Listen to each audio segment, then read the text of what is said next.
Bueno, vamos a ver si comenzamos esta celebración del Marcelo Macías que todos los años nos reúne el 7 de marzo y que siempre es sumamente agradable. Quien hoy nos va a presentar esta conferencia es una persona que ha trabajado mucho sobre Astorga y es una persona que, bueno, desde hace muchos años, pues diríamos que en las mismas fuentes casi que las del archivo catedralicio, las del archivo municipal, siempre en las mismas fuentes en que hemos trabajado pues un núcleo, un grupo de personas que coincidimos, de estudiantes en la Universidad de Oviedo, y luego coincidimos pues haciendo nuestras tesis doctorales y nuestros primeros pinitos en la investigación. Don José Antonio Martín Fuertes publicó, siendo profesor del Colegio Universitario, con don César Álvarez, el catálogo del Archivo de los Condes de Luna, ya en el año 77. Pero muy poquito tiempo después, 3 años solo, daba a la luz el catálogo del fondo del Archivo Municipal de Astorga. Un fondo que hasta esos momentos pues prácticamente estaba en un total descuido y que además, bueno, pues quizás desde nuestra generación de comienzos del siglo, digo nuestra generación astorgana, de la historia de Astorga, del episcopado asturicense, de la historia de la beneficencia, de todas esas obras, pues no había vuelto, diríamos que a ser un archivo tratado por investigadores. Así que cuando apareció fue pues prácticamente una aportación decisiva. Este fondo del archivo de Astorga, además, le dio pie al profesor Martín Fuertes para trabajar con el profesor César Álvarez en el Fondo Municipal de León, que salió poco tiempo después también con catálogo y con inventario, ya en el año 86. De esa labor investigadora de documentación es continuación en la actualidad la tarea que lleva o que le ha llevado a la catalogación de parte del fondo del Archivo Catedralicio de León, que se está publicando ahora ya en los siglos finales de la Baja Edad Media. Esta parte de la documentación del Archivo Catedralicio de León la ha llevado a cabo con algunos otros profesores, entre ellos con el profesor Ruiz Asencio, un volumen, otro parece que ahora está a punto de aparecer, ya de forma individual. Toda esta obra que acabo de señalar pertenece a ese campo de la documentación, de la catalogación, del archivo, que es la base para la segunda faceta que el profesor Martín Fuertes ha trabajado. Es la parte histórica. Digamos que la base, la documental, y la histórica ha sido el estudio precisamente de la anterior. Yo creo que todo el mundo le conocemos por, evidentemente, el estudio del Concejo Astorgano y por el estudio del Marquesado de Astorga, que son las dos obras claves que ha publicado. Pienso que desde el punto de vista histórico tiene muchísima obra de otro tipo, quiero decir que no solamente es Astorga y que no solamente son estas dos obras, pero bueno, para nosotros desde luego ha sido mucho más relevante y quizás el Concejo en su momento como tesis doctoral pues fue un estudio de primera mano. Ahora pues nos acordamos quizás más de la parte del Marquesado de los Osorio, pues porque bueno, fue obra premiada por la Hullera Vasco-Leonesa, porque se publicó más recientemente y porque bueno, pues está mucho mejor editada, evidentemente, como todos los libros de la Hullera. Pero las dos, como digo, son los dos puntales básicos de su obra histórica. En esta línea de investigación centrada en esta ciudad de Astorga, con ese apellido Osorio y con ese marquesado de Astorga, está prácticamente la línea de lo que hoy nos va a exponer. Es un trabajo sobre la biblioteca del Marqués de Astorga que les va a sorprender seguro. A mí desde luego me sorprendió en su momento. sobre todo por los pasos que condujeron a su dispersión. Es además un tema, creo que muy atractivo para él, puesto que actualmente ocupa la cátedra de Biblioteconomía y Documentación de la Universidad de León y por lo tanto el tema de las bibliotecas creo que puede ser magistralmente tratado por él. No quiero cansarles más, creo que el protagonista es él, creo que la conferencia nos va a encantar y le doy paso ya a don José Antonio Martín Fuertes, a la vez que, bueno, pues le agradecemos que esté aquí. Creo que al final de la exposición el presidente nos quiere regalar el ejemplar de la conferencia, pueden esperar que lo entregarán. Muchas gracias.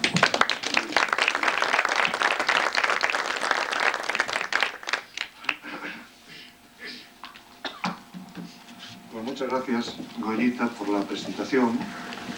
Ya se nota que somos amigos, desde hace muchos años, Goyita y yo, por eso de lo que ha dicho, pues quiten la amistad y bueno, queda en el término justo.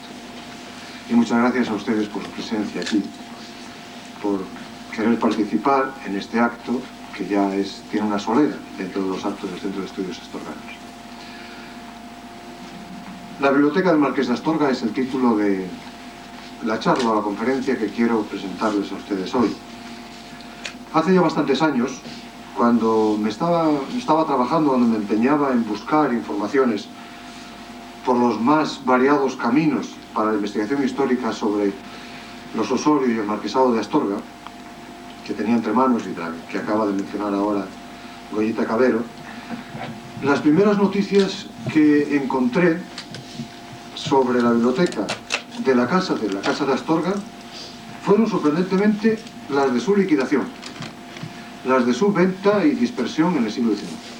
Es decir, lo que sabía de la biblioteca es que la habían vendido y me encuentro con informaciones sobre la venta y demás. Al contrario de lo que sucedía con el archivo, del que con relativa frecuencia me iban apareciendo en la documentación que yo manejaba, me iban apareciendo alusiones, noticias en los documentos de los siglos XVI y XVII. Situaban el archivo, estos documentos, aquí en la ciudad de Astorga, aunque luego el archivo, bueno, sería tema de otra conferencia, pero también se vendió cuando la biblioteca, y realmente ahora pues es mucho más difícil reconstruir, sería mucho más difícil reconstruir la historia del archivo o la realidad del archivo que la de la biblioteca. Pues al contrario que lo que ocurría con el archivo, donde tenía de todos modos noticias en el siglo XVI, XVII, incluso XVIII, las fuentes de información, los documentos que yo manejé resultaron casi totalmente opacos, no me decían casi nada en cuanto a la formación y en cuanto a las vicisitudes de la biblioteca marquesal durante siglos, para, de repente, en un momento dado, arrojar plena luz, plena información sobre la disolución, la dispersión, la liquidación de la biblioteca, de la colección bibliográfica, tras ser vendida y dispersada, como digo, en el pasado siglo. Pues esta es la primera noticia que nos sale con fuerza. Por esta razón se me ocurrió que el único método para una aproximación fiable, segura a la formación y al desarrollo, y también para conocer los materiales bibliográficos que componían la biblioteca del Marqués de Astorga, era precisamente partir de esa noticia mejor que teníamos, que era la noticia de la disolución, y a ver qué daba de sí. Y daba detalladísimas informaciones sobre la venta, las cuales revelaban además que la biblioteca de los Marqueses de Astorga era con toda seguridad una de las colecciones de libros privadas más importantes de España en calidad y en cantidad en torno al año 1800, una de las más importantes. Este, por tanto, es el motivo que me ha inducido a realizar la exposición que les voy a hacer ahora, aparentemente en sentido inverso, partiendo del final, para respetar precisamente en el método de exposición las fuentes que me han proporcionado la información. Voy a hacer la exposición sobre la biblioteca de los Marqueses de Astorga partiendo, repito, desde la venta o liquidación. La analizaremos y vemos lo que da de sí y la información que nos puede proporcionar. Y por eso creo que es un tema realmente novedoso y por este motivo lo he elegido este tema para esta conferencia que la Junta Directiva del Centro de Estudios Astorganos pues me ha hecho el honor de encargarme en este día que ya tradicionalmente está destinado a la conmemoración de don Marcelo Macías. A propósito del centro de Marcelo Macías, lógicamente, este acto, como es oficial, lo preside el presidente del Centro de Estudios Astorganos. Y yo, como cristiano, creo que una de las mejores frases que tiene San Pablo es que hay que hablar a veces a tiempo y a destiempo. Quizá ahora hable a destiempo, pero no me resisto a expresar aquí públicamente el reconocimiento a Martín Martínez por su dilatada contribución al mundo de la cultura en Astorga, dentro de las ondas y fuera de las ondas. Y una muestra es la gran trayectoria y el gran trabajo que ha hecho en el Centro de Estudios Astorganos, primero como secretario y ahora como presidente, y siempre al servicio de esta idea, que muchas veces éramos pocos los que la manteníamos. Y también expreso, por tanto, mi solidaridad en el amargo y en el injusto trance que está pasando ahora por causa de la COP.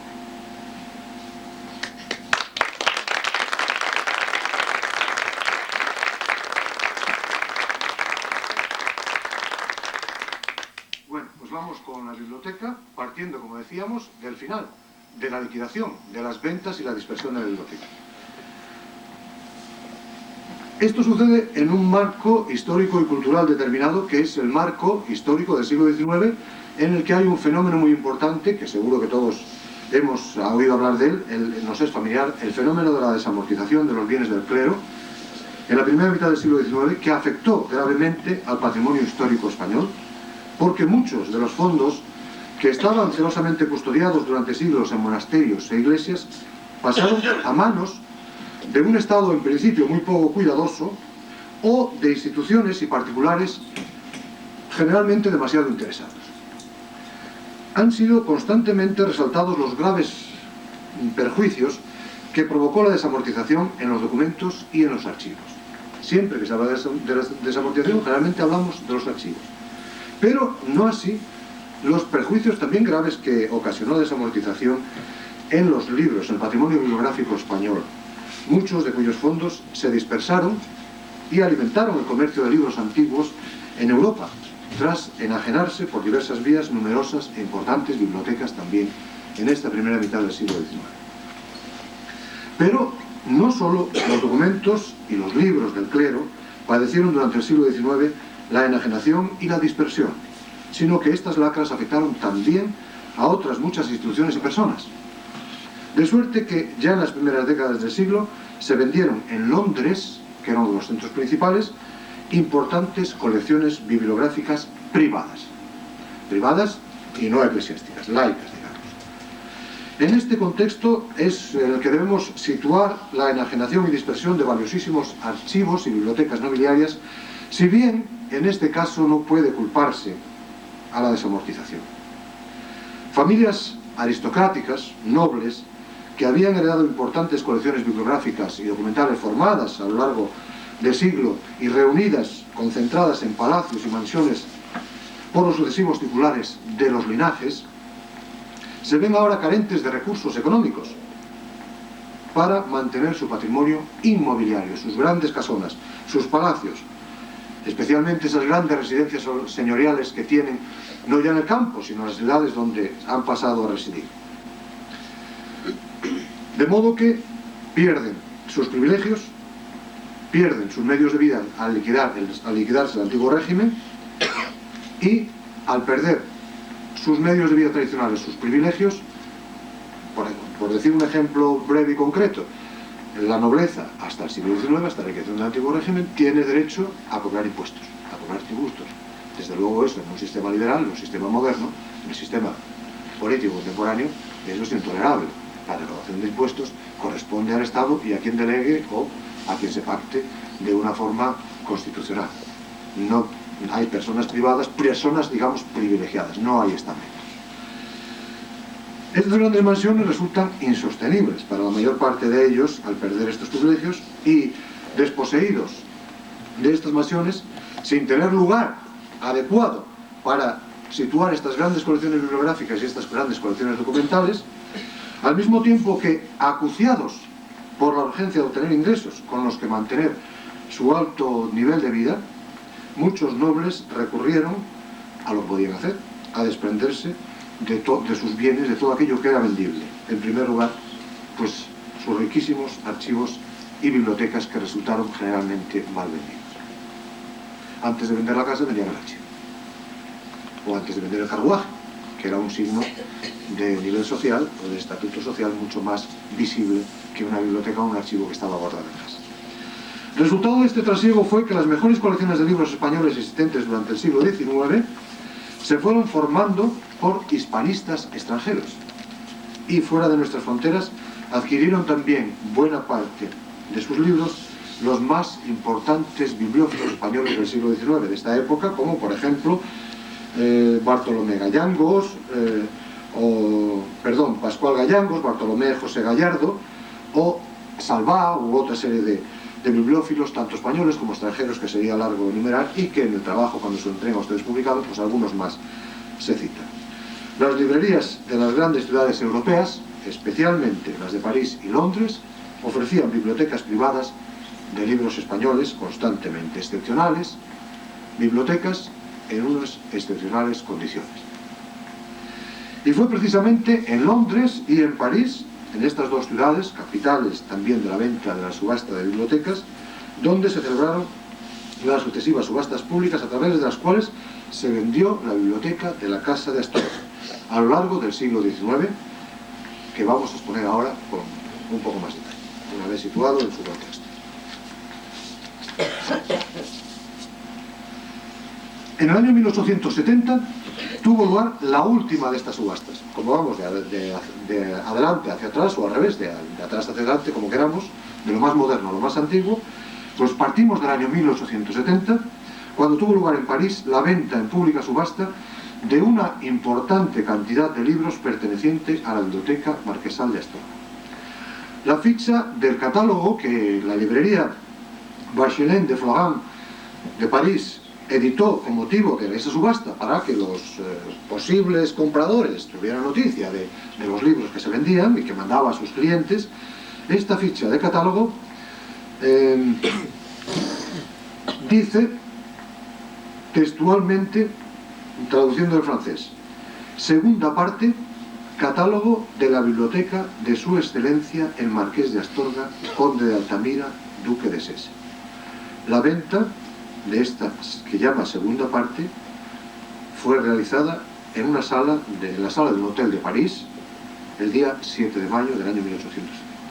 Según informaba este catálogo, se trataba de una partida de manuscritos importantes de los siglos XII al XVII, compuesta por 93 libros españoles, y se titula segunda parte porque la primera parte de la colección del Marqués había sido vendida ya, otro lote anterior había sido vendido por la misma librería entre el 24 y el 29 de enero del mismo año, 4 o 5 meses antes. Y todavía se celebrará la venta de un tercer lote de libros manuscritos de Astorga por la misma librería parisina antes de concluir el mes de mayo del mismo año 1870, exactamente el día 31, se vende un tercer lote. Uno de los compradores de fondos de esta colección fue el bibliófilo español Ricardo de Heredia, que posteriormente adquirió el título de conde de Benahavis. Este personaje, este noble, o burgués ennoblecido, pero bibliófilo al fin y al cabo, poco después, en 1873, adquirió también por 28.000 duros, una cifra muy respetable para entonces, la biblioteca de los Salvá, que era una de las colecciones bibliográficas privadas más importantes de la España decimonónica, comparada a la del Marqués de Astorga, comparable. Pero finalmente, a la muerte de Ricardo de Heredia, también la biblioteca del conde de Benahavis padeció idéntico destino al ser subastada por lotes en París entre los años 1891 y 1894. Algunos de sus fondos, afortunadamente, fueron a parar a la Biblioteca Nacional, donde hoy se conserva, y alguno de ellos seguramente procede de la Biblioteca del Marqués de Astorga. Otros de los fondos de la Biblioteca del Marqués de Astorga, que este Ricardo de Heredia compró en París en estas subastas, seguramente están en manos particulares dispersos por cualquier parte del mundo. Las ventas o subastas de este año 1870 son seguramente datos precisos para establecer el punto final de la biblioteca de los Marqueses de Astorga. pero no proporcionan una información definitiva sobre el destino último de la colección bibliográfica, ni sobre la naturaleza del contenido, qué materiales bibliográficos tenía. Porque es evidente que el conjunto de libros enajenado por la librería parisina no constituía la totalidad, ni siquiera el grueso, la mayor parte de la biblioteca de la Casa Marquesal, dado el limitado número de ejemplares, sino que se trataba simplemente de una porción de esta biblioteca, una parte de esta biblioteca, aquella concretamente que había llegado a manos del librero francés, que había comprado el librero francés para luego vender. En efecto, y ahora entramos precisamente en el conocimiento del núcleo más importante de la Biblioteca Marquesal de Astorga y que hoy día se conserva y por eso podemos conocer mejor. 40 años antes ya se había producido la enajenación de los contingentes más importantes de la colección bibliográfica de Astorga, el mayor de los cuales, tras diversos avatares, fue a parar a la capital de Escocia, a Edimburgo, y se conserva hoy en su Biblioteca Nacional. La Biblioteca Nacional de Edimburgo tiene, todavía conserva hoy, una sala con una colección magnífica que la consideran la joya de la corona y que la llaman Astorga Collection, la colección de Astorga. Bueno, pasemos a exponer los detalles de esta operación. El punto de partida debe situarse en el mes de diciembre de 1825 y en el colegio de los abogados de Edimburgo, que no es un colegio profesional como hoy el colegio de abogados, no, era un colegio en el sentido de enseñanza, una especie de facultad, donde se formaban los abogados en Edimburgo. La biblioteca de este colegio era la más importante colección libraria de investigación de Escocia en aquel momento y funcionaba un poco como la Biblioteca Nacional, porque todo lo que se publicaba en Escocia tenía que mandar allí un ejemplar. Por tanto, era gente muy especializada en este campo y muy aficionada a los libros y que sabía valorar lo que tenía entre manos. Una carta dirigida a los responsables de esta biblioteca por un librero londinense y gran importador de libros llamado Thomas Thorpe, comunicaba que tenía en su poder una colección de obras españolas de la que quería desprenderse de inmediato y en un lote indiviso. No venderlo en pública subasta al que más vendiera por cada parte, sino venderlo en bloque. De acuerdo con su información, con la información del librero, que era el ofertante, estos libros habían constituido la biblioteca de la antigua y noble casa de Astorga y habían sido comprados y traídos recientemente desde Francia, a donde habían sido llevados algunos años atrás por dice sin más, un representante de la familia. Un representante de la familia. No sabemos exactamente quién fue ese representante, si fue el propio mayordomo de la casa o quién fue. De acuerdo con su información,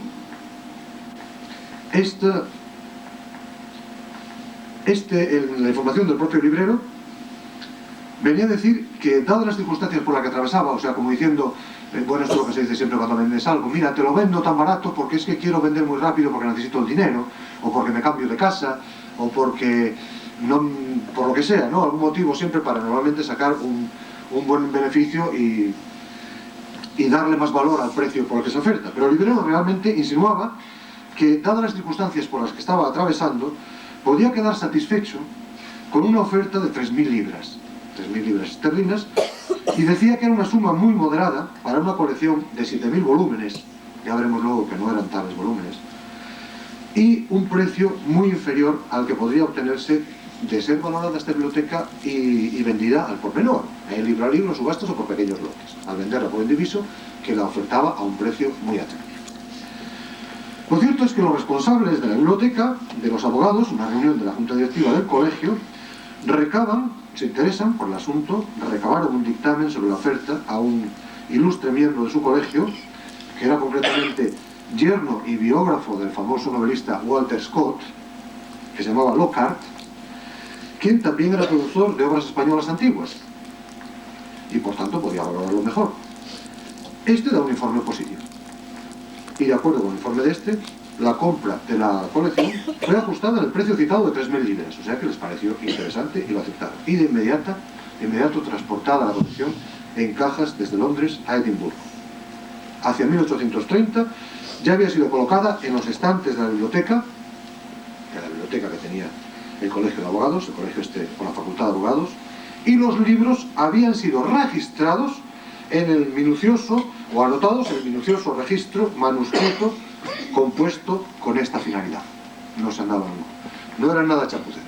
Reciben los libros en cajas e inmediatamente realizan un registro de todo lo que ha llegado, todos los libros que hay allí, con la ficha catalográfica de cada uno de ellos. Se desconocen los traslados que sufriría esta colección desde su salida de España hasta arribar a Londres, a manos del librero Mr. Thorpe.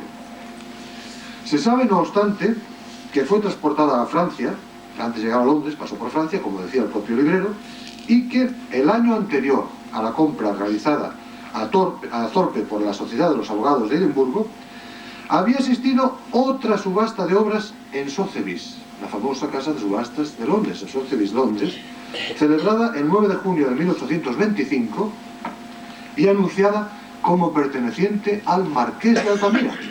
Marqués de Altamira. Este nombre de Marqués de Altamira pues ha dado lugar a algunos de los autores que se han ocupado de esta colección y que cito en la bibliografía al final del trabajo que luego les entregarán, al final del folleto, pues ha llevado a discutir de la autenticidad, porque dicen, no era Marqués de Altamira, era Conde de Altamira. Era Conde de Altamira, y efectivamente era Conde de Altamira. Pero ¿qué es lo que había ocurrido realmente? ¿Dónde está el error? No hay ninguna duda de que están hablando de la colección del Marqués de Astorga. ¿Dónde estaba el error? El error se debió, seguramente, a la contracción de los títulos del propietario de la biblioteca, que era Marqués de Astorga, Conde de Altamira. A la hora de ponerlo pusieron Marqués de Altamira. Empezaron por el principio y terminaron por el final. Es un error tan sencillo como esto. Lo que importa es que los materiales bibliográficos de la colección vendida al Colegio de Abogados de Edimburgo y los contenidos de esta venta de Sotheby's eran sendas partes de una misma biblioteca, de una única biblioteca. Mejor dicho, no solo de una única biblioteca, sino de una única biblioteca y archivo, de un mismo fondo. Porque para gran parte de los fondos documentales que se vendieron aquí en Sotheby's, hoy día están en el Museo Británico y están registrados por Pascual Gallangos, uno de estos bibliófilos que hizo un catálogo de los fondos españoles que se conservan en el Museo Británico y que está nosotros concretamente en el departamento, en León, la cátedra, disponemos, son 3 tomos gruesos donde están catalogados todos los libros españoles, y dentro de esa colección de libros españoles y gente, una parte importante es el archivo de los marqueses de Astorga, parte de los marqueses. Bueno, pero ahora que hemos visto un poco el proceso de venta y el proceso de enajenación y los avatares hasta salir de España y el destino que ha tenido, la verdad es que lo que nos interesa ahora es conocer por dentro esta colección bibliográfica, esta biblioteca. ¿Qué libros formaban la biblioteca del Marqués de Astorga? De los marqueses de Astorga. ¿Qué riqueza contenía? ¿Qué obras contenía? ¿Cómo se formó? Bueno, pues vamos a ocuparnos de ellos en los minutos siguientes, comenzando precisamente por el contenido de la biblioteca de los marqueses. ¿Qué fondos en concreto? ¿Qué obras más representativas tenía o qué se puede destacar? Dispersada la biblioteca de los marqueses, como acabamos de ver, el método más certero, más seguro, para conocer la naturaleza de su colección y para valorar la importancia de los fondos, el contenido, es el estudio, naturalmente, de los contingentes bibliográficos procedentes de ella en sus nuevos destinos. Hoy no disponemos de la biblioteca de los marqueses de Astorga, ni en Astorga, ni en Valladolid, donde residieron luego los marqueses, ni posteriormente en Madrid, donde se instalaron a partir del siglo XVIII de una forma definitiva. Hoy día está en México, el marqués actual. Por supuesto que no tiene la biblioteca de los marqueses de Astorga, probablemente si tiene es un mínimo resto de aquello.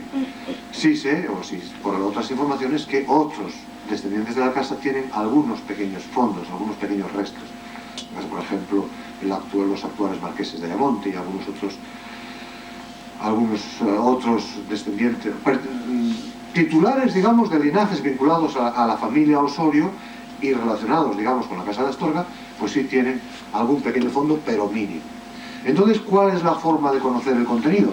pues ir a estos sitios a donde han llegado los fondos que se dispersaron. Sobre todo a aquellos sitios donde hay unos fondos, unos contingentes que puedan ser más cuantiosos, más numerosos, más representativos de lo que era la biblioteca. Como ir a ver estos contingentes en algunos casos no es posible porque sucesivas dispersiones han atomizado la colección y no sabemos esos pequeños fondos dónde están, como acabo de comentar ahora, pues también podemos recurrir al análisis de los índices o de los catálogos, de los registros que en un momento u otro se hicieron a efectos de organización de la biblioteca o a efectos de control bibliotecario en las bibliotecas donde se depositaban, pues hacían registros o catálogos de la biblioteca, aunque hoy día a lo mejor en algún caso no sabemos dónde están los libros, pero conocemos el catálogo de subasta, y podemos conocer a través de ese catálogo, ese registro, pues tenía estos libros o puede tener este interés. Muy bien, pues a través de estas dos fuentes o formas vamos a intentar analizar lo más detalladamente posible el contenido, bueno, más detalladamente posible. Naturalmente les voy a privar a ustedes de escuchar muchos detalles que están escritos aquí, entonces yo voy a centrarme en las cosas más esenciales en esta exposición. Partamos de la colección subastada en París. Vamos a ver qué noticias tenemos sobre los libros que hay subastados, qué interés tenían.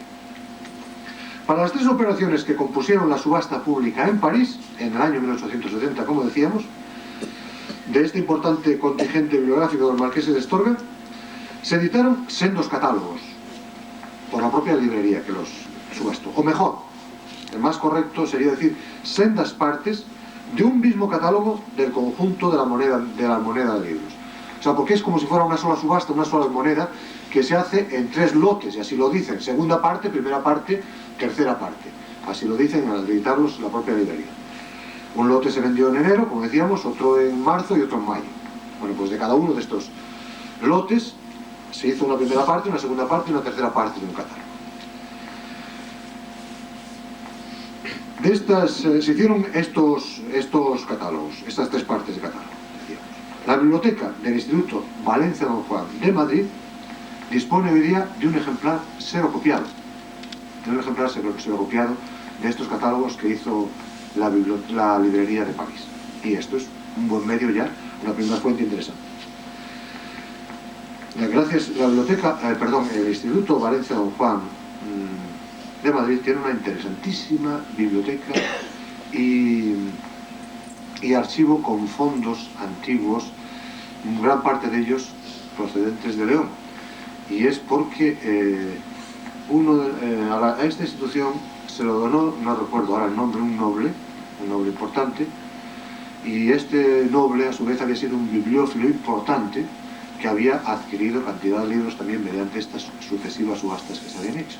Y afortunadamente, gracias a esto, pues una parte interesante, de un contingente interesante de estos libros, no solo de Astorga, sino de otras fuentes de León, porque tenían mucho interés en tema leonés, y de otras fuentes también, o de otros fondos bibliográficos de fuera de León, españoles, pues han podido salvarse y están ahora en el Instituto Valenciano de Astorga.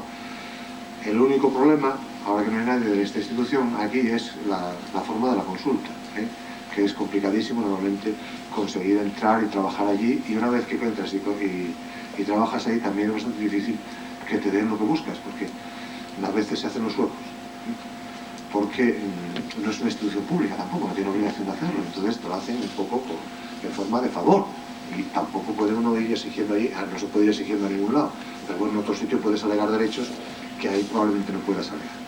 Pero de todos modos han hecho una gran labor, han publicado, han tenido un gran director que es Gregorio de Andrés, una de cuyas obras se cita al final, y ha estudiado también esta colección de Astorga, luego lo mencionaré porque lo llama colección de Altamira, que es un magnífico estudioso, un magnífico bibliófilo, un magnífico especialista en historia del libro, y ha trabajado y ha publicado muchos trabajos a este respecto, y por eso también él prestigia a la propia institución Valencia Don Juan. Muy bien, pues conforme a los datos que este catálogo que se conserva en la biblioteca del Instituto Valencia Don Juan, serocopiado, fotocopiado, es decir, no ha conseguido un ejemplar original y se conserva fotocopiado, es más, en un momento dado la Biblioteca Nacional les pidió un ejemplar también a la institución Valencia Don Juan, un ejemplar de este catálogo, porque no podían. La Biblioteca Nacional de Madrid intentó adquirir, haciendo gestiones internacionales, un ejemplar de este catálogo. Tratándose de libros españoles, era muy interesante. No lo pudieron conseguir y entonces se dirigieron a la institución Valencia Don Juan, que les hizo una fotocopia o xerocopia para que los dispusieran de él en la Biblioteca Nacional, que es lo que existe hoy en la Biblioteca Nacional. Pues conforme a los datos que este catálogo proporciona, salieron a la venta en París un total de 2.686 obras. Aunque el número de libros o volúmenes, digamos de volúmenes o tomos, era bastante mayor. Como prueba el hecho de que las 93 piezas que se consignan en la segunda parte del catálogo, en la segunda subasta, en el segundo lote, correspondían en realidad a un conjunto de 270 volúmenes. Es decir, se trataba de obras, en algunos casos, voluminosas, en varios volúmenes o en varios tomos. La primera moneda de París, celebrada el 29 de enero, ofertaba al público y se subastaron 1.085 obras, entre las que destacan los libros de horas, tanto manuscritos como impresos en vitela y en papel. Como saben, la vitela es el pergamino de mayor calidad, algunos de ellos del siglo XIII. Los libros de horas son libros que figuraban entre los más lujosos, por eso se decían en vitela, eran como, bueno, por así vulgarmente, como oracionales, libros de oración para rezar las horas, y que muchos de ellos eran encargados por la propia nobleza, para el rezo de las horas, sobre todo por las señoras nobles, las princesas o condesas, marquesas, y algunos de ellos arrancan, repito, del siglo XIII, muchos de ellos adornados con preciosas iluminaciones o ilustraciones. No faltan los incunables, como un ejemplar de los Instituta de Justiniano. En la segunda subasta, efectuada el día 7 de mayo, el catálogo del librero consignaba la oferta al público de un conjunto de manuscritos repartidos en 93 entradas, como ya indicábamos antes, es decir, solo 93, pues parece muy poco, antes eran 1000 y pico. Pero esta probablemente era la partida más rica. Consistía, como además anunciaba el propio librero, en una partida de importantes manuscritos de los siglos XII al XVII, entre los que sobresalían algunas Biblias medievales, salterios y códices litúrgicos en pergamino y con notables encuadernaciones y miniaturas. Pero entre los que abundaban también las obras de arte, historia, genealogía y literatura. Pero todos ellos manuscritos, eran 93 manuscritos. 93 manuscritos en 270 volúmenes, y por eso probablemente es el lote más valioso de los tres que se subastan. Aunque el tema de esta disertación en la biblioteca resulta obligada, aquí una breve alusión al archivo de la casa, aunque ya lo hemos hecho antes, porque casi 2/3 de los manuscritos subastados en este segundo lote parisino estaba formado por documentos de archivo, procedentes algunos del propio marquesado de Astorga, pero en su mayor parte 173 legajos, expedientes y libros de archivo procedían del Ducado de Montemar, que en principio, bueno, pues era de la Casa de Astorga. ¿Por qué? Porque el Ducado de Montemar era uno de los títulos que tenía el Marqués de Astorga en ese momento. Con el título viene el mayorazgo, vienen las posesiones y viene el archivo y la biblioteca. Y entonces en este sentido pues pertenecía, digamos, al fondo bibliográfico y documental de Astorga, de la Casa de Astorga, pero no en rigor, digamos, del Marqués de Astorga, tal como nosotros lo tenemos vinculado o reducido a Astorga. Es que también podemos decir que la Casa Marquesal de Astorga es, en la edad moderna y en la edad contemporánea, una realidad ya no local o provincial, ni siquiera del Reino de León, sino que es una realidad que se expande a escala nacional. Este archivo del Ducado de Montemar se había incorporado a la Casa de Astorga precisamente cuando el Marqués de Astorga había heredado el título de Duque de Montemar en el siglo XVIII. A diferencia del anterior, el contenido de la tercera subasta, también de París, del día 31 de mayo de 1870, consistía casi exclusivamente en materiales impresos, editados, más de 1500 obras, entre las cuales se contaban unos pocos incunables y predominaban las ediciones de los siglos XVI a XVIII, ediciones antiguas también, por supuesto. Entre los escasísimos manuscritos consignados aparece un interesantísimo índice de la biblioteca del Marqués de Astorga. Estaba formado por 4 volúmenes en folio y redactado a finales del siglo XVIII, instrumento que, de poderse localizar, apenas que no se puede localizar, sería de enorme utilidad para calibrar con más rigor el contenido de esta ilustre biblioteca. Bien, esto por lo que se refiere a la información que tenemos sobre los libros que se vendieron en París y de los que ahora no sabemos dónde se encuentran, casi ninguno, salvo excepciones. Pasemos a la colección de Edimburgo, que esta, como decíamos, está perfectamente localizada y se puede analizar mejor. Para evaluar la entidad de la Biblioteca Marquesal de Astorga es imprescindible, por tanto, conocer la colección de Edimburgo, lo que ellos llaman la colección Astorga. Porque más de la mitad de las obras que formaban la biblioteca, en rigor, la colección bibliográfica de los marqueses de Astorga, había sido vendido, como sabemos, mucho antes en Londres y llevados a Edimburgo en los años 1825-1826.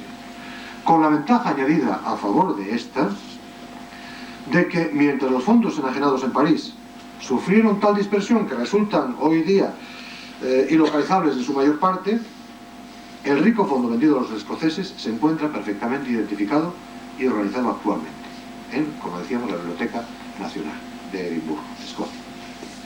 Aún se conserva en la Biblioteca de Escocia, la Biblioteca Nacional de Escocia, en la Biblioteca de Edimburgo, el catálogo original elaborado en 1825 por el librero citado, el que les ofertó Thomas Thorpe, y que fue utilizado en 1826 por la directiva del Colegio de los Abogados para evaluar la calidad de la colección ofertada.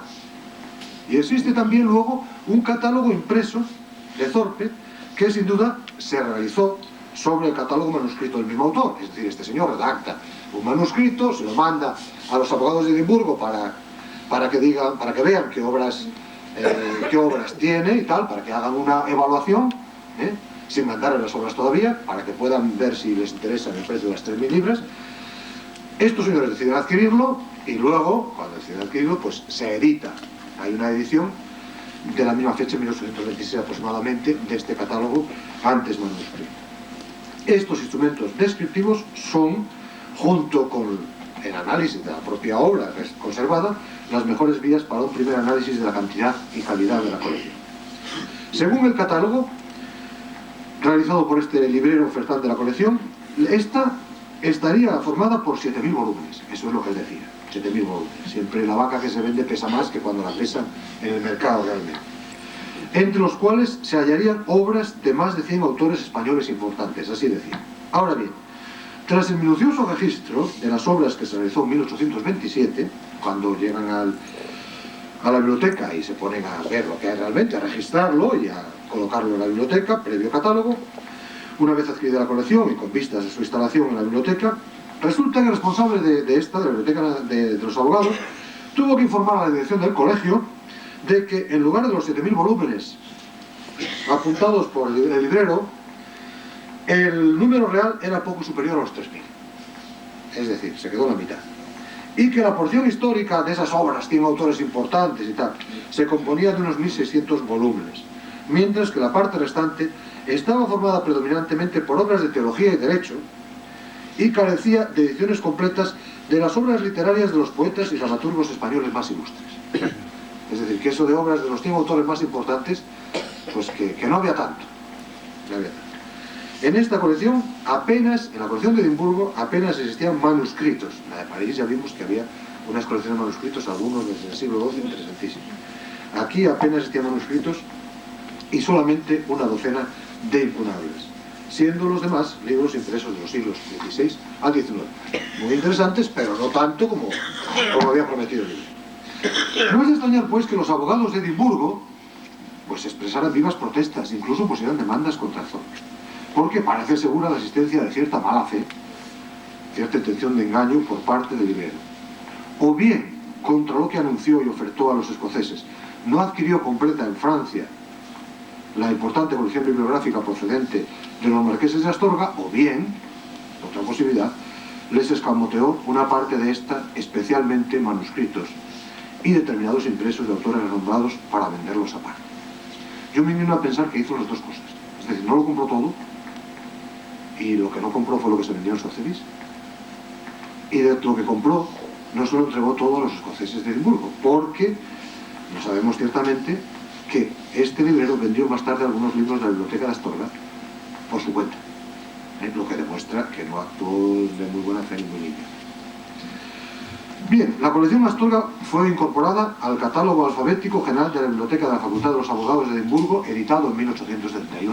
En este año se edita un catálogo de la biblioteca en su conjunto, de la Biblioteca Nacional de Escocia, lo que es la Biblioteca Nacional de Escocia, y dentro de ella pues aparece la colección Astorga.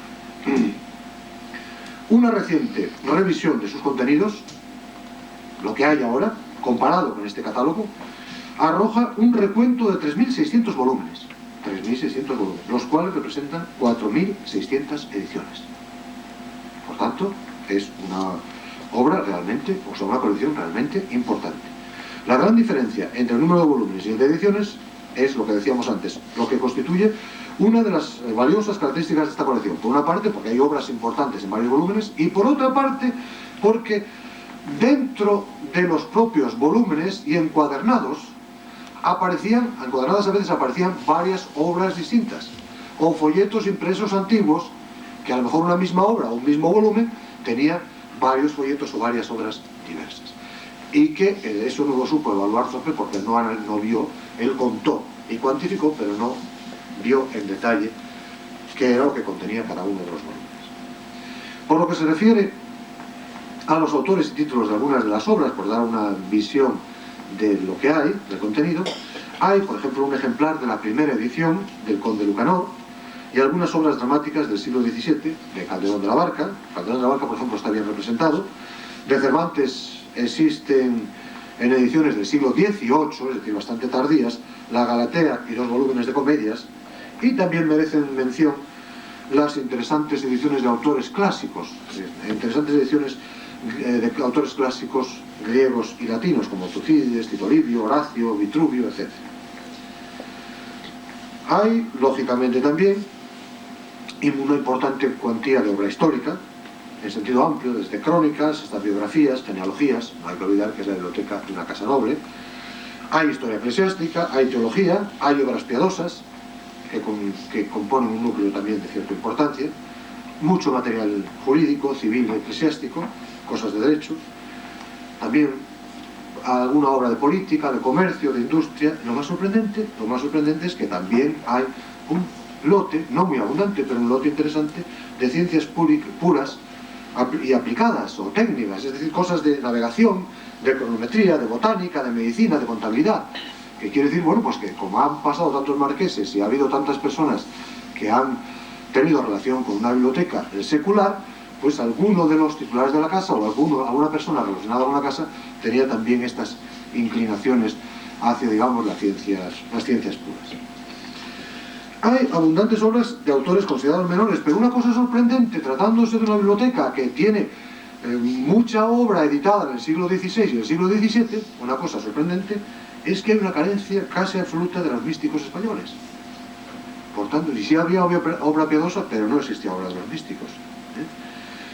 Finalmente, también, por destacar alguna otra obra interesante, pues destaca en la colección Astorga una pequeña serie de publicaciones periódicas de los periódicos, los primeros ejemplares de periódicos que salieron, concretamente de la Gaceta de Madrid, y también de algunas obras editadas por la Sociedad de Amigos del País de Madrid, donde residía el marqués. De las obras que son de gran interés, porque estos primeros ejemplares de prensa del siglo XVIII hoy día son muy cotizados. Bien, ¿cómo se formó la biblioteca? Y con esto ya vamos entrando en el último apartado. Una vez que conocemos, más o menos, tenemos una visión muy panorámica del contenido. ¿Cómo se formó? Esta es una pregunta que bueno, pues ahora cuando la prensa o la radio pues hace alguna entrevista sobre esto, pues a veces preguntan, ¿qué marqués la formó? Bueno, claro, ya está la respuesta. Creo que con lo que acabo de decir, pues ya está más o menos la respuesta. No se puede atribuir en concreto a ningún marqués. No es una obra de una persona. Para historiar la constitución de la biblioteca, la formación de la biblioteca de los marqueses de Astorga, creo que la vía sería responder a unas cuestiones esenciales, unas cuestiones básicas. Por ejemplo, ¿cuándo se formó? Habría que saber cuándo. ¿Quién la formó? ¿Cómo? Sobre todo el quién sería más importante, cuándo y quién, que el cómo, porque el cómo, pues ya sabemos más o menos cómo se forma. Bueno, en este caso sería conocer las aficiones. El cuándo, naturalmente, se resolvería respondiendo a las preguntas del quién y el cómo. Si sabemos quién lo hizo, pues ya sabemos cuándo vivió, pues ya está. Por lo que se refiere a los autores, los promotores de la biblioteca, los responsables de la formación, cabe destacar la contribución de algún personaje concreto, del que vamos a hablar luego, pero en realidad, si quisiéramos exponer la paulatina formación del linaje de la casa, diríamos que es una obra colectiva y habría que recurrir al linaje de la casa y ver lo que va haciendo a favor o en contra de la biblioteca cada uno de los marqueses, o en cada una de las épocas de la casa del marquesal de Astorga. Digo que es una obra colectiva, es una obra de larga duración y con muchos protagonistas, una obra que se realiza durante múltiples siglos. Adviértase que cuando hablamos, quiero señalar una cosa que me parece obvia, pero que y supongo que todos se habrán dado cuenta, pero por si acaso a alguien le queda la duda, adviértase que cuando hablo de biblioteca no estoy hablando de una biblioteca como una institución, como esto, por ejemplo, con una institución con su edificio consolidado, sino que estamos hablando, además de la biblioteca del Marqués de Astorga, de lo que estamos hablando, y ustedes lo han advertido perfectamente ya, es de una colección de libros, de una colección bibliográfica, que en un momento dado está instalada en un sitio, hoy, o en otro momento está en otro sitio y hoy está dispersa. No de una institución o de un edificio. Si fuera un edificio, pues sí diríamos, este señor o una institución, este marqués fue el que la fundó. Y luego otro pues la destruyó o la modificó o la amplió. Pero no se trata de una institución de un edificio, sino una colección de libros, y una colección de libros es una obra colectiva. Para destruirla basta uno, para formarla hacen falta muchos, hicieron falta muchos. Para el periodo que podemos considerar estrictamente astorgano de la casa, el anterior al siglo XVII, cuando los marqueses se van a vivir fuera de Astorga ya definitivamente, la ausencia de información es casi total, no sabemos prácticamente nada, como decía al principio. No obstante, el final del siglo XV debió de constituir, por lógica, un primer hito importante si observamos la coincidencia de estos coordenados o de estos datos que conocemos. Primero, Astorga es la corte señorial, aquí residen los marqueses, por tanto si tienen libros los tienen aquí, esto es evidente. Pedro Álvarez de Osorio es el segundo marqués de Astorga y aquí se instala definitivamente, aquí está su corte señorial, aquí tiene su palacio. Por tanto, en este palacio marquesal estaría instalada la biblioteca, entendida como la colección de los libros que tenía. Por otra parte, otro dato importante, otra coordenada, son las aficiones literarias del propio marqués de Astorga. Sabemos que es un personaje culto, cuya obra poética, un poeta importante, cuya obra poética, recogida ya en la edición de 1511 del Cancionero General, fue glosada acertadamente por José Antonio Carroceral en una ocasión similar a esta hace algunos años, 3, 4 años, no me acuerdo años. No parece imaginable, la verdad, un noble poeta sin una colección de libros, por limitada que ésta pudiera ser. Por tanto, no cabe duda de que existía una biblioteca del Marqués de Astorga en Astorga, en este momento. El nieto del anterior, que acabamos de comentar, del Marqués poeta, su nieto, que además es del mismo nombre, fue un viajero infatigable por Italia y otras naciones de Europa renacentista, y seguramente aportaría también su contribución mediante diferentes adquisiciones durante el dilatado periodo que rigió la casa, desde el año 1523 a 1560. Algunas de las obras que hoy día se conservan, algunas de las magníficas obras, piezas artísticas que se conservan en el Museo Catedralicio de Astorga, valiosas obras, y algunas de las cuales, no recuerdo exactamente cuáles son, recuerdo haberlas visto, algunas de las cuales tienen este origen renacentista y fueron adquiridas por el Marqués de Astorga, luego donadas al museo, pues fueron adquiridas concretamente o donadas por la época de este marqués. Por tanto, sabemos también que es un marqués culto, en esta época, mediados del siglo XVI, un marqués renacentista, y por eso debemos pensar que tendría interés también por los libros, sin duda ninguna. Aunque, repito, todo es lógica, no tenemos dato concreto. El único dato concreto que tenemos es un dato sorprendente. De esta época, entre los fondos de la colección de la Casa de Astorga vendidos en el siglo XIX, en esas subastas que hemos ya reiteradamente mencionado, aparecían obras procedentes de la biblioteca de los condes de Benavente. Fíjense ustedes, de los condes de Benavente, nuestros vecinos de ahí. Que se había incorporado a la biblioteca del Marqués de Astorga probablemente a través del matrimonio de este Pedro Álvarez Osorio, este cuarto marqués, con María Pimentel, hija del conde de Benavente, don Alfonso Pimentel. Esta señora seguramente, al casarse con el Marqués de Astorga, trajo un libro un lote de libros que tenían el tejuelo, el ex libris, mejor dicho, en este caso, el ex libris de la casa marquesal, de la casa condal de Benavente, y aquí quedaron integrados en la biblioteca marquesal de Astorga. Este es el único dato que tenemos de este momento. De todos modos, no se debe pensar para esta época en nutridas bibliotecas formadas por millares de volúmenes, como son las bibliotecas actuales, al estilo de las que tienen cierta entidad hoy, ¿no? Concretamente, tenemos el dato de la de los condes de Benavente, que es un caso revelador. Estos, los condes de Benavente, residían ordinariamente en Valladolid ya desde el siglo XVI, ya no en Benavente, sino en Valladolid, como luego era el Marqués de Astorga. Y por este motivo, a principios del siglo XVII, el conde Juan Alfonso Pimentel, tenemos esta noticia confirmada, dispuso el traslado de su colección libraria desde el castillo de Benavente a su palacio de Valladolid. Desde Benavente a Valladolid, donde vive ya. Pues bien, en el inventario que se redactó, el Palacio de los Condes de Benavente estaba al lado del monasterio de San Benito, que hoy está en ruinas, en Valladolid, si alguno lo conoce mal. Pues bien, no, el que está en ruinas es el de San Agustín, perdón. Está al lado, San Benito queda allí cerca también en la zona. Pues bien, en el inventario que se redactó a tal fin para el traslado desde Benavente a Valladolid, y que este catálogo no tiene nada que ver con la biblioteca del Marqués de Astorga, ¿no? Estos no son los libros que se integraron a la biblioteca de Astorga, sino los que se dejó el conde de Benavente en Benavente y que luego traslada a Valladolid. En el inventario que se redactó para este fin, para el traslado, se registran unas 450 obras aproximadamente. La biblioteca del Marqués de Astorga, del conde de Benavente, en torno al año 1600, no llegaba a 500 obras.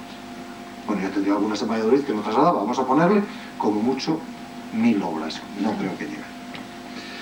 Pues bien, al igual que los condes de Benavente, los marqueses de Astorga residían, como decíamos, más tiempo en Valladolid, con la corte, en el siglo XVI, que en la capital de su estado señorial. Por lo que la biblioteca, por lógica, hubo de desvincularse necesariamente también de la ciudad de Astorga, como ocurrió a la de Benavente.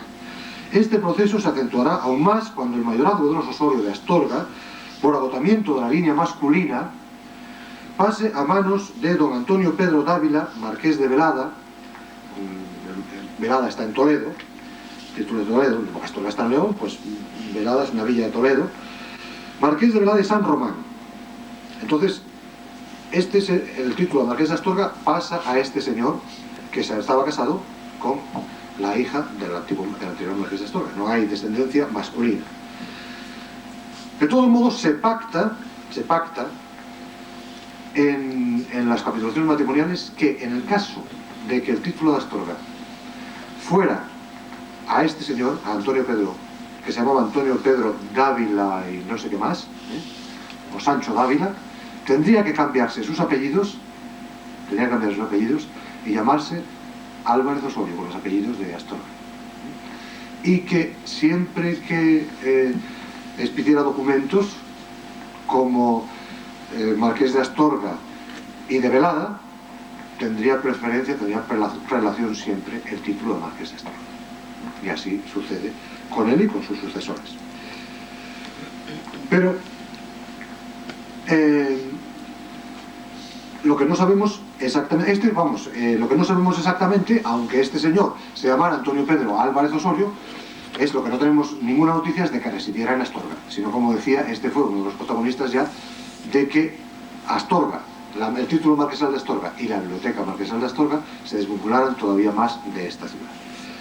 El catálogo de la venta parisina de libros, la que se realizó en 1870, en la presentación de la colección destaca el relevante papel desempeñado por este señor, Antonio Pedro Álvarez Osorio, que muere en 1689, para situarlo, atribuyéndole una categoría de gran coleccionista de libros, que precisamente encaja con lo mucho que conocemos de la trayectoria profesional y vital que tenía, ya que este señor también residió mucho tiempo en Italia, desempeñó importantes empresas diplomáticas tanto en Nápoles como en Sicilia, fue virrey de Nápoles también, y fue virrey de Navarra, es decir, ocupó grandes cargos tanto en España como en Italia, y era un gran coleccionista de libros. Por tanto, indudablemente, aunque no podemos cuantificar su actuación, sí sabemos que tuvo una actuación importante en cuanto a la expansión de la biblioteca de los marqueses de Astorga.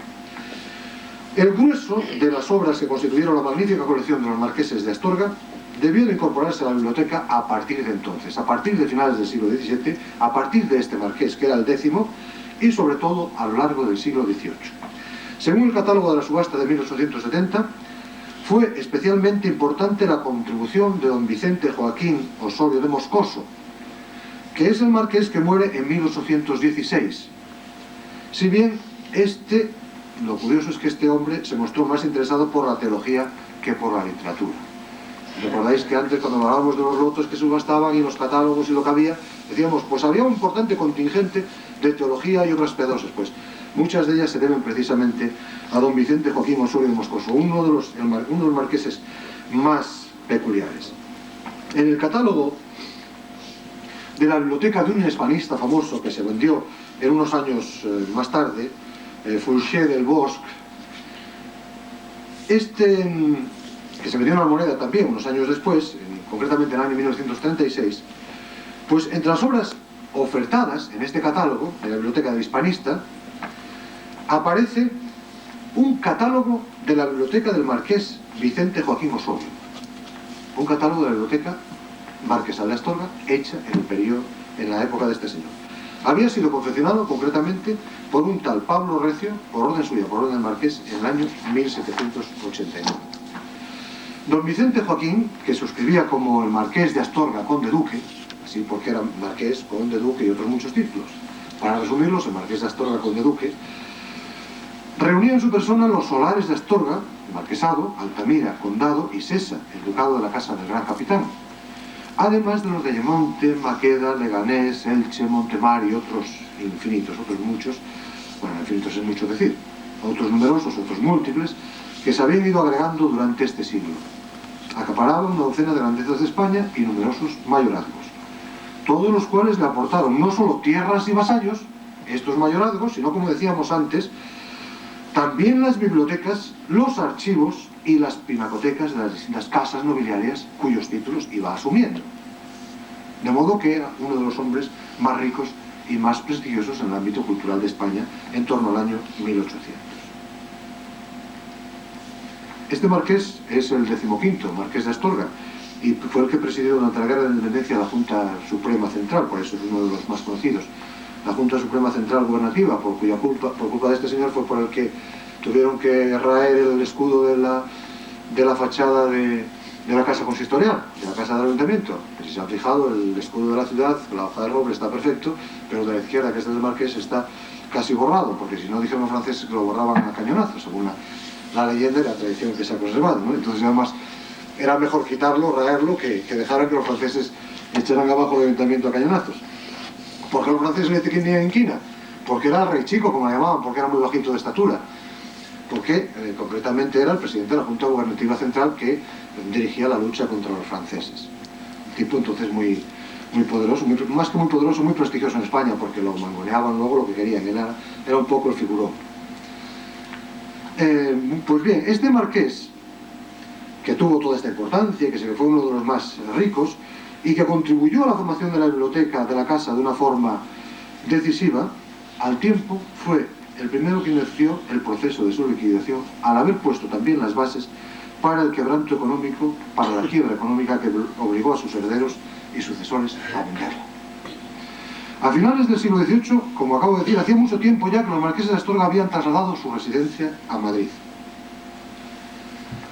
para formar naturalmente parte de la corte, donde ocuparon diferentes altos cargos con los sucesivos monarcas borbones. Por ejemplo, los marqueses de Astorga eran mayordomos de Fernando VI, el tercer rey Borbón, a mediados del siglo XVIII.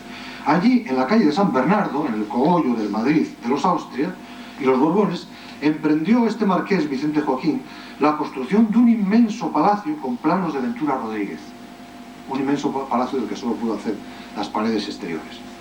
Como consecuencia del enorme costo de la obra y de los desastres de la Guerra de la Independencia, hubo el marqués de hipotecar los mayorazgos y bienes de la casa para hacer frente a las deudas contraídas. Hipotecado, era muy rico, pero si gastas más de lo que ingresas, la hipoteca, y eso fue lo que pasó. Su hijo y heredero, Vicente Isabel Osorio de Moscoso, que va de 1816 a 1837, para que nos situemos, 1816, 1837, en el medio 1825, acosado por la necesidad de numerario, de liquidez, como se dice ahora cuando uno tiene una perra y dice, es que no tengo liquidez, ahora las empresas, los campos, los equipos de fútbol dicen, no tengo liquidez, no, lo que estás es hipotecado, que es lo que le pasaba a la casa del marqués de Astorga, porque ha gastado más de lo que tenía. Pues acosado por la necesidad de numerario, fue el promotor de la venta de los primeros contingentes de la biblioteca marquesal. Remitiendo a Francia, fue este señor, este marqués, Vicente Isabel Osorio de Moscoso, remitiendo a Francia la rica porción de su colección bibliográfica que se enajenará en Londres entre 1825 y 1826, gran parte de la cual está hoy en Edimburgo. Pero no fue más prudente que su padre, este señor, aunque ya vio, digamos, vulgarmente, permítame, las ovejas al lobo, sin embargo, todavía tenía cosas a las que recurrir para vender. Y lejos de sanear la hacienda de su casa, como hubiera sido lógico, viendo los problemas, acrecentó las enormes deudas con sus acreedores. Entre otros medios que adoptó fue dotar a una hija, otorgar a su hija una dote que se quedó asustada a toda España, porque nunca en la historia de España se había atribuido una dote tan ingente ni semejante. Todo el mundo, claro, él quería hacer alarde de su nivel de riqueza, que ya no era real, sino que era ficticia, y que va a hipotecar, por tanto, más la casa. Los esfuerzos de su sucesor, Vicente Pío Osorio de Moscoso, que este sí intenta por todos los medios sanear la cosa, incluso denuncia el testamento de su padre y pone pleitos para que se anule todo el testamento y muchos de las donaciones y de las cartas que había otorgado su padre, alegando que lo del mayorazgo no se podía hipotecar. Pues los esfuerzos de este marqués Vicente Pío Osorio de Moscoso resultaron baldíos para resolver la gravísima situación económica, por lo que su hijo, el 18º marqués de Astorga, José María Osorio de Moscoso, que estaba casado con la infanta María Luisa Teresa, hermana de Isabel II, y que tiene que mantener también su nivel de vida, procede a enajenar todo lo enajenable, todos los bienes susceptibles de convertirse rápidamente en dinero. Fue así como se produjeron las subastas de 1870 en París, donde se liquidó lo que le quedaba de la biblioteca, prácticamente todo, y del archivo de la casa también de Astorga, en el mismo contexto de quiebra económica que había provocado poco antes la enajenación de la importante pinacoteca de la familia. A los marqueses de Astorga, y aquí en esta obrita, aquí aparece en blanco y negro, claro, en la historia del marquesado de Astorga aparece en color un retrato de Goya, del marqués de Astorga, el que era el presidente de la Junta de Rey Chico, y se ve ahí, si se fijan, que está muy estiradito, pero que casi no nos llegan los pies al suelo en la silla donde está sentado. Y desde luego la silla es muy bajita, entonces no llega con la mano casi a poner, está puesto con el brazo encima de la mesa, en una mesa camilla que ustedes podrán ver. Y los que conozcan la historia del marquesado, pues lo habrán visto ya. Pues había vendido una importante pinacoteca antes también. Probablemente la de la pinacoteca habían sacado más dinero. Y en este mismo contexto, esta misma situación, se localiza la venta en el año 1868 de los restos del castillo. Del marqués de Astorga, que vende un señor que se titula Duque de Sesa, y que es el titular de la casa. En este momento estaban los títulos separados, pero también se vende los restos del castillo de Astorga al ayuntamiento de la ciudad. Lástima que los propietarios extranjeros de la biblioteca de Astorga hayan sabido conservar mejor los testimonios del marquesado, porque estoy hablando ahora de los escoceses de Edimburgo, que los propios astorganos, porque los escoceses han conservado esa colección como un paño, valorándola muchísimo, ya que el ayuntamiento de Astorga procedió rápidamente a la demolición de los restos de este castillo que había comprado, y que fue llevada a cabo esta demolición en agosto de 1872.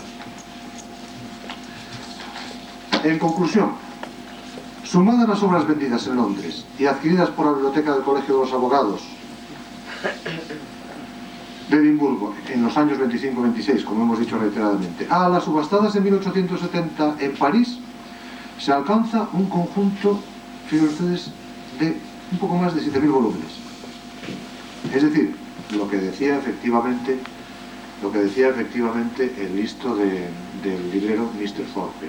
Lo que pasó es que, no, como decíamos, no lo había comprado todo, no pudo comprarlo todo, y algo lo vendió aparte. 7.000 volúmenes en el siglo XIX componen una biblioteca cuantitativa y cualitativamente muy importante.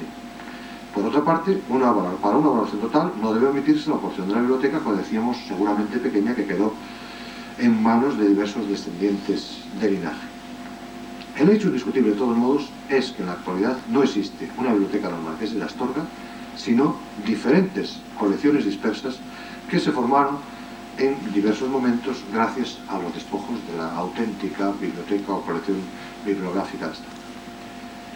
Y en fin, un breve detalle para terminar, y es sobre el nombre. Ha habido cierta discusión, y con esto ya terminamos, sobre el nombre correcto que atribuir a esta colección bibliográfica, porque hay quien le da el nombre de colección bibliográfica de Altamira. Concretamente, el que mayor defiende este nombre es don Gregorio de Andrés, el que fue director durante muchos años, no sé si sigue siendo en este momento, porque ya es una persona mayor, del Instituto Valencia Don Juan, y ha ocupado otros puestos importantes. Asegura este señor no entender por qué se habla de biblioteca o colección de Astorga, por qué le llaman así los escoceses, cuando dice la familia que conservó el título de conde de Altamira era la principal, y conservó este título como el principal, el conde de Altamira, y por eso él dice colección de Altamira. Ciertamente, es cierto que a partir de 1710, en un momento dado en que la casa de Astorga vuelve a quedar sin descendientes directos, y recae el título en una marquesa que se llama Ana Nicolasa Osorio, de Guzmán Osorio, esta se casa con su primo, Antonio Gaspar Osorio de Moscoso, que era conde de Altamira, se casa con él, y como el marido, aquí no habían pactado en las capitulaciones ninguna cesión ni prelación, pues el marido utiliza primero su título, y sus descendientes también utilizan primero el título de conde de Altamira, aunque se apellidan igual y no hay problema. El apellido Osorio lo tenían los dos, no tienen problema. Pero lo cierto es que esta situación se invierte en el siglo XIX, y el título de Astorga en el siglo XIX es siempre el principal, siempre es el título primero. Acabamos de ver cómo el Marqués de Astorga titulaba el Marqués de Astorga conde duque, conde por Altamira y duque por Sesa. Se prefería el título de Marquesado de Astorga. Así es como perdura hasta hoy, al considerarse acertadamente que la Casa de Astorga constituye el solar fundacional del linaje de los Osorio. El primer título que tuvieron fue el de Condado de Trastámara, y luego Marqués de Astorga, y luego fueron incorporándose el Conde de Altamira y otros muchos títulos, pero todos ellos provienen del tronco primigenio del linaje de los Osorio, pero la primera es la de Marqués de Astorga. Esta realidad es la que reflejan todos los catálogos de las ventas que se realizaron tanto en Londres como en París, al titular a la biblioteca o la colección como biblioteca o colección del Marqués de Astorga. Y esta es la realidad que perdura en el pequeño tejuelo y en la asignatura que lleva hoy día la mayoría de los volúmenes, impreso en blanco y negro, probablemente a finales del siglo XVIII, cuando se redactó el catálogo de Pablo Recio, que dice Biblioteca del excelentísimo señor Marqués de Astorga. Es decir, en la colección de Astorga que hoy conservamos, que es la de los escoceses, se conserva este tejuelo, esta asignatura, que probablemente fue realizada a finales del siglo XVIII, cuando se hizo la catalogación de por este Pablo Recio, catálogo que hoy día, como les decía, lástimos, por desgracia, no se ha conservado. Y nada más. Muchas gracias por su presencia y por su atención.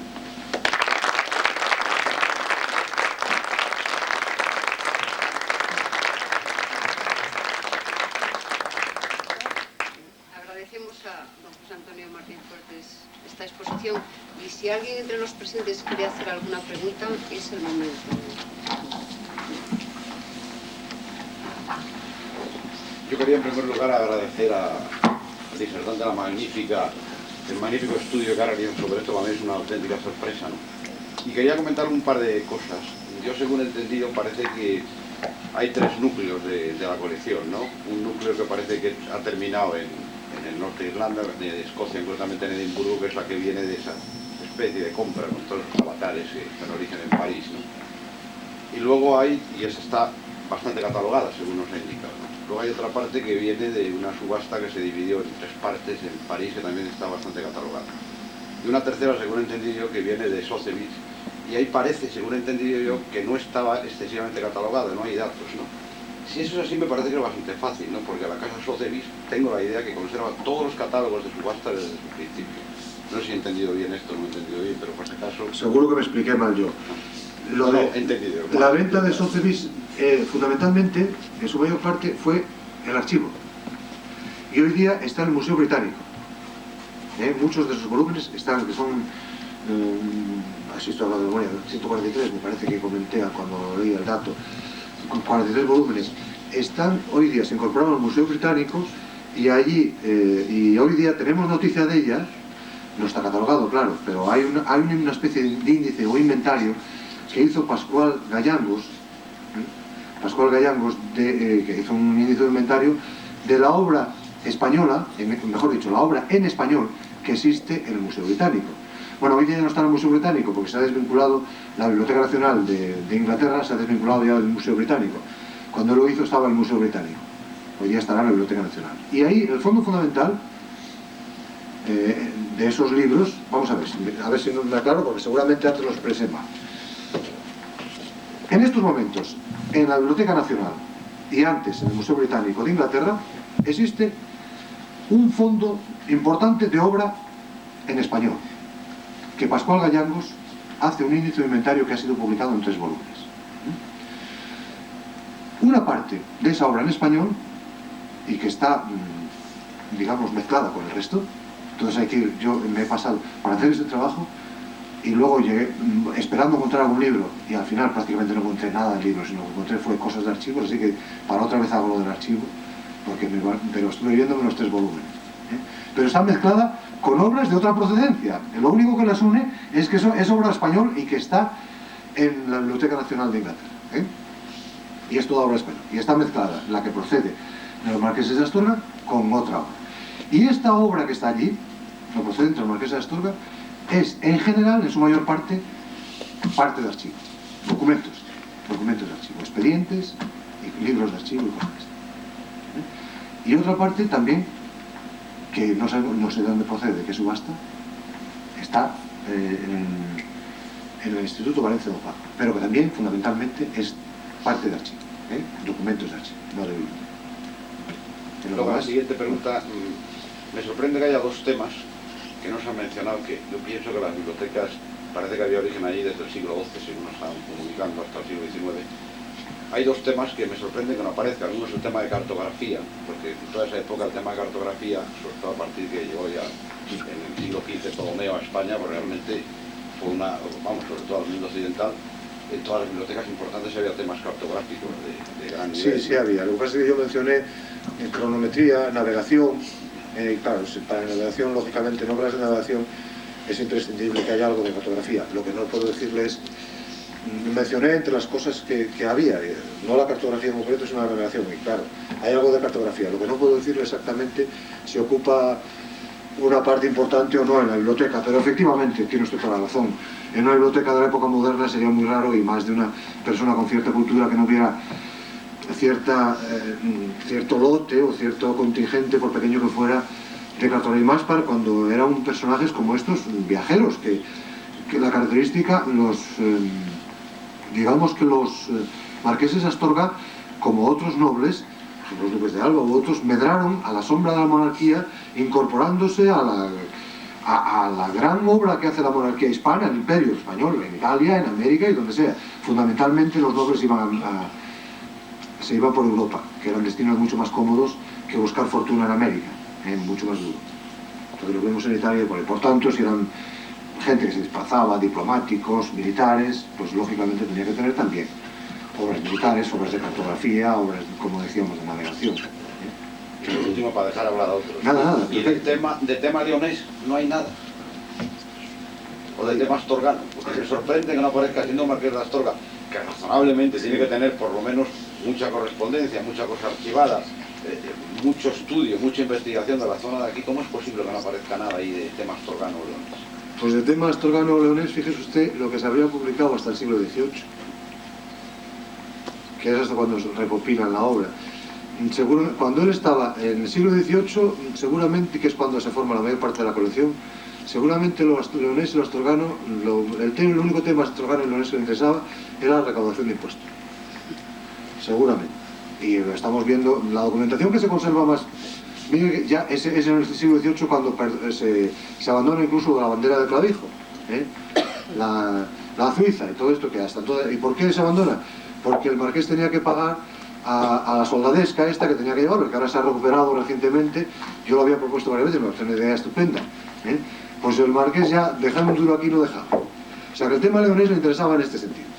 En época anterior, ¿qué se había publicado sobre Astorga? ¿O sobre León? Pues realmente poco, realmente poquísimo. Por tanto, cuando se hace una descripción, pues normalmente eso no resalta. Eso no resalta. Y efectivamente, de todos modos, pues cuando vuelva a mirar trabajos de este tipo, voy a poner la antena, porque seguramente que habrá alguna obra, si no sobre Astorga, puede haber alguna obra, o sobre León, alguna obra a lo mejor impresa en León, sobre algún tema.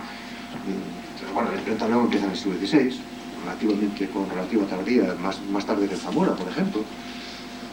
Desde luego mucho más tarde que Segovia, que es donde primero empieza. Pero, bueno, pues vinculado a León, alguna obra que estuviera impresa en León, que por tanto pudiera haber adquirido aquí, no lo sé. De todos modos, ya decíamos que a partir del siglo XVI los propios marqueses viven en Valladolid, al abrigo de la costa. Sí.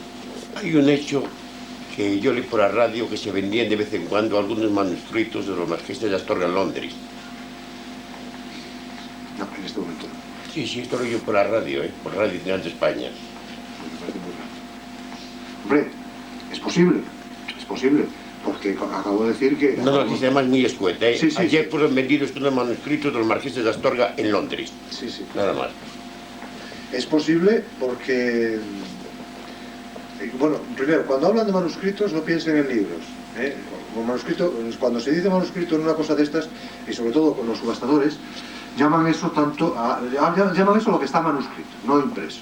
Pueden ser igual documentos que libros. El archivo es mucho más volátil. Por eso también elegí el tema de la biblioteca más que del archivo para esta exposición. El archivo siempre, los documentos del archivo son mucho más volátiles y dispersos. Van ustedes a cualquier anticuario de la Avenida de los Cubos en León y verán ustedes que siempre, no sabemos cómo, pero siempre tienen allí material de archivo a la venta, incluso unos rastros y demás. Es mucho más fácil y por tanto eso es posible. En la biblioteca lo veo más difícil. No, decía manuscritos, manuscritos. Fondos bibliográficos, aunque sean manuscritos, lo veo más difícil. Pero de todos modos, lo mismo que se venden cuadros de Goya, lo mismo que se venden otras cosas muy valiosas, hay un porcentaje, un contingente que decíamos que está disperso, totalmente localizado e ilocalizable, y que bueno, que el propietario en un momento dado puede sacarlo a la venta, si él lo adquirió. Vamos a poner que un bisnieto o tataranieto de uno de los que lo adquirieron en París en 1870, hoy día se encuentre con esto, no le diga nada y diga, esto me puede valer a mí dinero, y lo vende. No, la noticia era escueta, muy escueta, sí. No decía ni procedente ni nada más. De todos modos se lo agradezco porque, mire, no lo oí yo, me hubiera gustado saberlo. Cuando sepan noticias de estas, bueno, además esto dejó constancia, en la fecha que fue publicado esto, dejó constancia del Fuertes, en aquel que escribía en el Faro, a vista de pájaro. Lo de Ángel Fuertes lo vi, sí. Lo de Ángel Fuertes lo vi. Bueno, pues en aquel cuadro que escribía a vista de pájaro, allí dejó constancia de esto. Sí, lo leí. Lo oí yo por la radio. ¿Alguna cosa más? Sí, pero bueno, daba una información muy imprecisa, me acuerdo. Lo damos fuera, no puedo. Sí.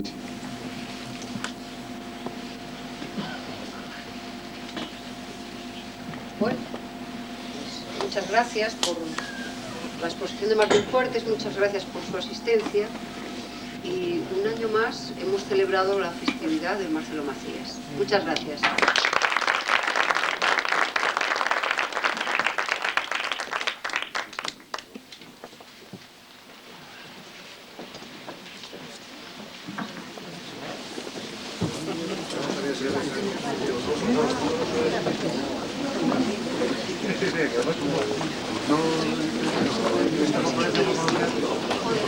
Sí, una vez en algún...